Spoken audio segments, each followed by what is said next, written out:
Hello everyone, this is Weather. In this update, we're going to be talking about my September forecast. So if you do like weather-related content, please subscribe to my channel as I will upload daily updates to keep you ahead of the storm. So let's get right to it. Overall, let's take a look at the latest update from the temperature anomalies. So it's important to look at, where we've been and kind of where we're going. So far, for the month of August through the 22nd of the month, we've only got about a week left for meteorologically summer, and it's been above average, where it's predominantly been drier than usual in California and to Washington and Oregon. Really along the northern interior states in the Dakotas and much of the East Coast has been a little bit above average. But what we've seen a lot this year is down to the south. We've seen the below average temperature anomalies in Texas and parts of New Mexico, getting into Phoenix, where they've had an active monsoon season this year, and out into the southeast, just about average temperatures. So if we take a look at the year to date, kind of the same thing. A lot of the warmer air between January 1st through August 22nd, currently when I'm recording this video, where we stand for the year to date on the average mean temperature, you're above average for much of the West Coast and much of the northern interior states, or the north central states, as well as the Northeast. And again, those below average anomalies are parked over the south central US, where it's been overall a milder summer down in the southern regions of the US, and just about average overall for year to date for the southeast. So going forward, let's take a look at one of the things we're going to look at going into fall and the winter months, or some of the teleconnections, because this is the time of year we start to see some of that colder air come from Canada and actually start to enter the US as we transition into fall. So one of the main things I look at is the NAO, which is your North Atlantic Oscillation.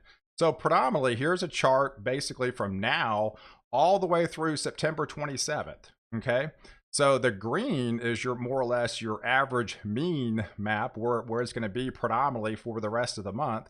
And here's the control run. And so what we're looking at, whenever you see a negative NAO, that's indicative of what they call a Greenland block type setup.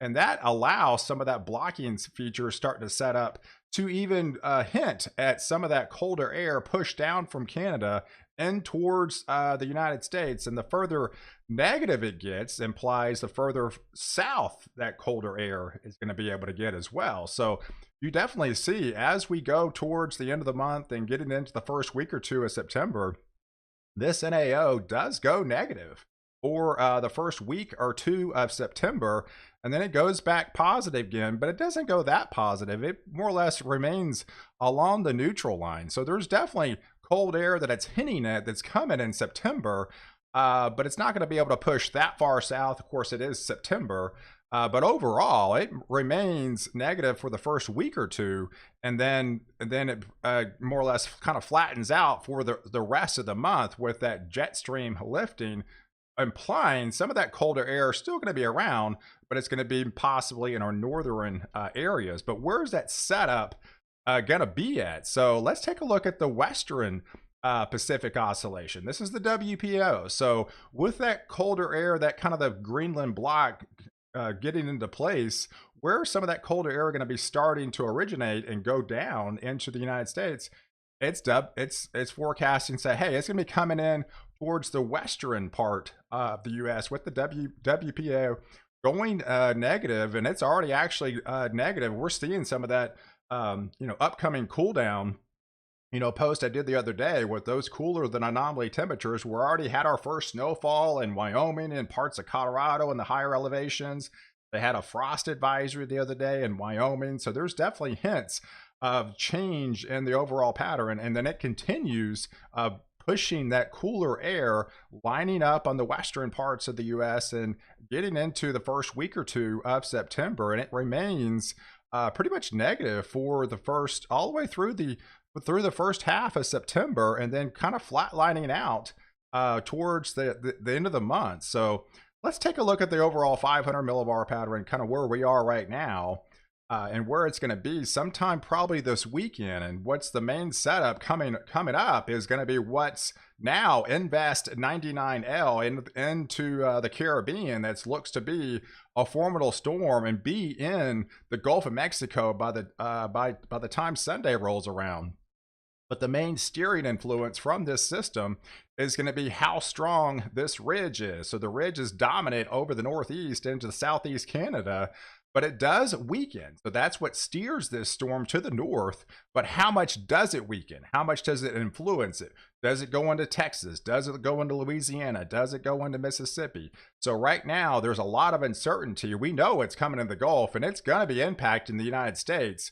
It's just how far it's going to be pulled to the north, influenced on the weakness of that ridge.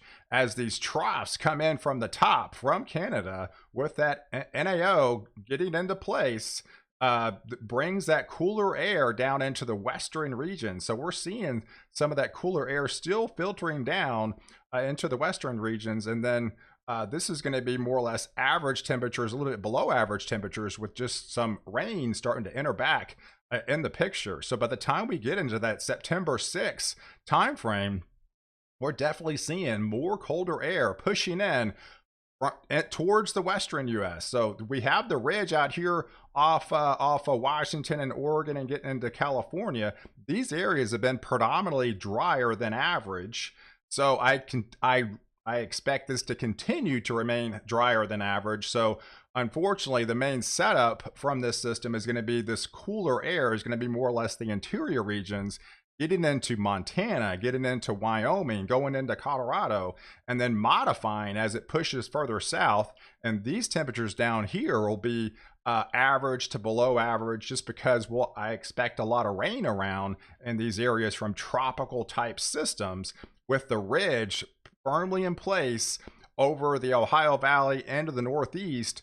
And we've got another trough digging in from the west. And so by the 10th time frame, we see that coming in as the ridge builds back over the northeast again, over the Ohio Valley, and keeps the flow going again. I expect a very active time frame in the tropics for September, and with this ridge more or less in place over the northeast, over the Ohio Valley, getting over the southeast Canada here, that's going to be the main steering influence, is going to be influencing these storms to push further in off the coast, while we have these troughs dig in from the west. And there's another one building back here, but the alignment of these troughs are going to be more or less taking it into the interior regions and go down further south here. So as we move forward in time, let's take a look at the latest Climate Prediction Center. So it's already kind of seeing from that September 1st through that September 7th timeframe of that cooler than average air well to the north, with those troughs digging in, and then underneath to the south and the southeast, those average to below average temperatures just lower, because we do expect a lot of rain around in these regions, just because it's going to be very active in the tropics. But unfortunately, it continues to remain dry out west and to the northwest of the regions, with these systems coming in into the interior regions over Montana and the Dakotas, dropping rain further into the central part of the U.S. And then the monsoon will at least remain active for the first week of September, and I think it starts to fade over time as we go deeper into September, just because typically the monsoon kind of relaxes as we get towards the end of September. But yeah, going forward from that September the 4th to that September 17th time frame, so that takes you into the first 2 weeks of September. Yeah, I do expect tropical systems to be in and around near, dumping some heavy rainfall along the coast. So we're looking at above average precipitation anomalies anywhere from Texas all the way up to the southeast, with storms coming in, and with the monsoon remaining active at least for the first week or two part of September, as these troughs come in from the central part of the U.S., dumping some instability in those regions. as unfortunately, yes, the west and the northwest would continue to remain drier than average. So going forward, here's the latest European weekly models, and this is a chart from basically now through September 22nd. So predominantly, it has the ridge firmly in place over southeast Canada, over the Ohio Valley, over the Northeast. So predominantly, that's going to be the main steering influence from these storms pushing towards the United States as these come into the Caribbean, as these come off the African coast with this Bermuda high firmly in place. And it has this white here implying, yes, we're going to be seeing at least average to at some time below average temperatures, just because a lot of the cloud cover is going to be around. A lot of the rainy weather is going to be around to keep those temperatures down as these troughs come in and put the below average anomalies into the north central part of the US, and then modifying as they push further south as we go through time. And here's the latest CFS monthly model for the month of September. Now, granted, this particular model is overall typically a cold biased model. So don't take this verbatim. So it's typically a little bit colder than what actually plays out. But for the most part, it's definitely seeing those above average temperature anomalies out in the west continuing to remain firmly in place as these troughs will dig down towards the west, but more or less align into the north central part of the US and bring some of that colder air into Montana, into the Dakotas, into Wyoming, into Colorado, and then modifying as it continues pressing southward. For the most part, I do feel this area is going to be overall average temperatures, with these areas with the ridge firmly in place for much of September over the Ohio Valley and to the northeast, as I think you start to dry out in a lot of ways as you came out of a very wet month of August and even month of July for the Northeast. So I do expect you to start drying out in those regions somewhat, with not those record rainfalls, not nearly as much rain as you've seen the last 2 months. Here's the latest CFS. Again, it's implying that the drier air continues to remain locked in place firmly over the northwestern regions, with those troughs entering the interior regions, bringing those below average anomalies and those above average precipitations down for these regions. And as we go filtering into the south, a lot of the long range models have a very hard time picking up on what may be coming in the tropics, because there's a lot of uncertainty with tropical weather. But yes, I do feel down here in Texas and much of the southeast, these are all going to be well above average precipitation anomalies as we go through the month of September, just because I do think this is going to be a very active time frame coming up, especially we go towards peak season, and then even in October, I feel is going to be above average as well as far as the tropics are concerned. But here's the Euro weekly anomalies as well. So this is the next 32 days on average. So on average, predominantly drier out west, where you continue to remain dry, with these troughs setting up in the north central part of the US, and then wet underneath of these tropical systems coming in.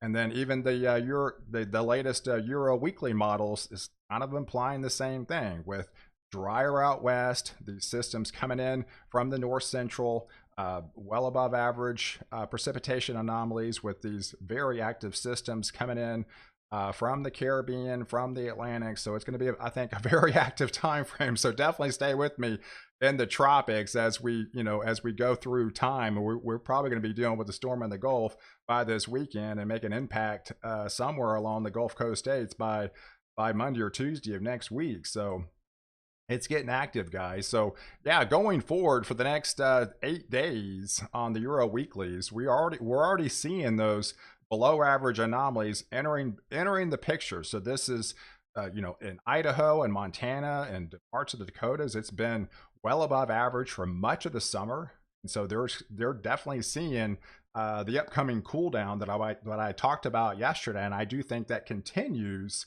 as these troughs continue to push in further west. So I think summer is all, for the most part, overall done for those regions, as it's going to be below average going forward. And hopefully put a squash to a lot of these wildfires that's happening, at least in Idaho and Montana and parts of the Dakotas and to Wyoming here, as unfortunately it still remains above average as far as temperatures in much of California and getting into the desert Southwest. And with that ridge firmly in place over the Ohio Valley and in the Northeast, I do feel these above average anomalies continue with that ridge just firmly in place, as the cooler air will be down to the south and just more or less average temperatures. But again, just because you're going to be cloudier and rainier that I see, just because of the active setup in the tropics going forward between now and the next 30 days on the Euro weeklies, again, kind of the same way. Find that the colder air is going to be predominantly into the north central US and then modifying it continues to press south. And then these average temperature anomalies will be firmly down to the south. And then these above average temperature anomalies will be over the Ohio Valley into the east, as we continue to remain average to above average into parts of the Northwest and Western states.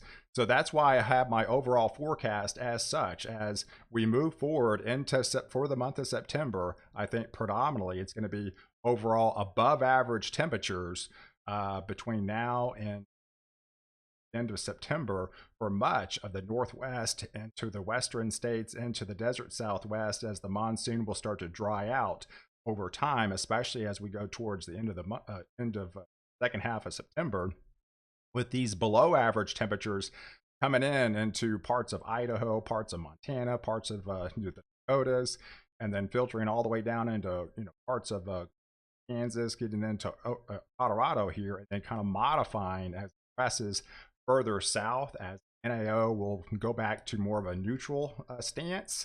And so I do feel these will modify, but you're still going to be seeing more or less average temperatures for much of Kansas and to Oklahoma and to Arkansas and to Texas and much of the southeast, with kind of a colder trough and then the rainier setups down for these regions, as I do feel the ridge will be starting to be firmly in place for much of the Ohio Valley into the Northeast, with well above average temperatures on average for the month of September for our northeastern states. So I appreciate you guys watching. Do like this video and definitely leave your comments below. And don't forget to subscribe to my channel to catch the latest update where I protect you before and after storm.